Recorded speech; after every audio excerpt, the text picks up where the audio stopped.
کیا آپ نے کبھی سوچا ہے کہ اس خوبصورت سیارے کی حفاظت کرنا ہماری اخلاقی اور مذہبی ذمہ داری کیوں ہے؟ آج ہم ایک ایسے تصور پر بات کریں گے جو ہمیں یہ ذمہ داری یاد دلاتا ہے۔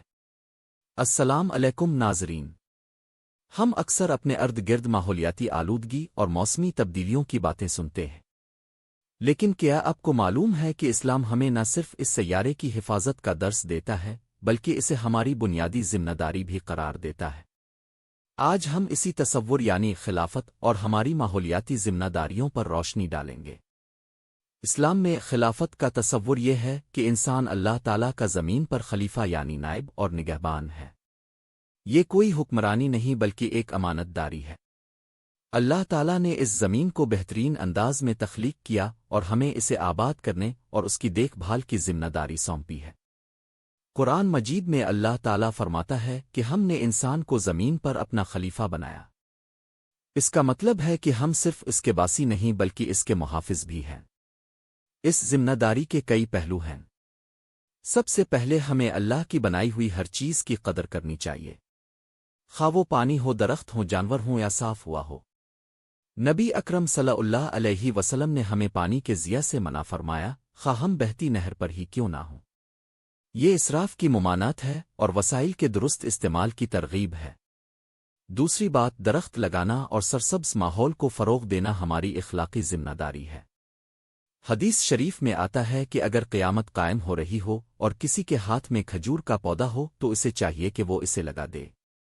یہ ظاہر کرتا ہے کہ ماحول کو بہتر بنانا کسی بھی حالت میں ترک نہیں کرنا چاہیے۔ درخت لگانا صدقہ جاریہ ہے۔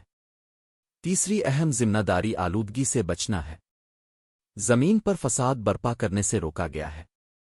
آج ہم جس آلودگی کا سامنا کر رہے ہیں، چاہے وہ پانی کی ہو، ہوا کی ہو یا مٹی کی، یہ سب زمین پر فساد کا ہی ایک حصہ ہے۔ بطور خلیفہ ہمیں اس فساد کو روکنا اور ماحول کو صاف ستھرا رکھنا ہے۔ ہمیں اپنی روزمرہ کی زندگی میں کچرے کو کم کرنے، ری سائیکل کرنے اور ماحول دوست طریقوں کو اپنانے کی کوشش کرنی چاہیے۔ چوتھا، جانداروں کا خیال رکھنا۔ اسلام جانوروں اور پرندوں کے حقوق کا بھی درس دیتا ہے۔ انہیں بے جا تکلیف پہنچانا اور ان کے قدرتی مسکن کو تباہ کرنا خلافت کے تصور کے خلاف ہے۔ ہر جاندار اللہ کی تخلیق ہے اور اس کا احترام ضروری ہے۔ تو دوستو، ہماری ماحولیاتی ذمہ داری صرف ایک اخلاقی فریضہ نہیں بلکہ ہمارے دین کا ایک بنیادی جزو ہے۔ یہ ہمیں یاد دلاتا ہے کہ ہم اس سیارے کے مالک نہیں بلکہ اس کے امین ہیں۔ ہمیں اپنی آنے والی نسلوں کے لیے اس زمین کو اسی طرح خوبصورت اور صحت مند حالت میں چھوڑنا ہے جس طرح یہ ہمیں ملی تھی۔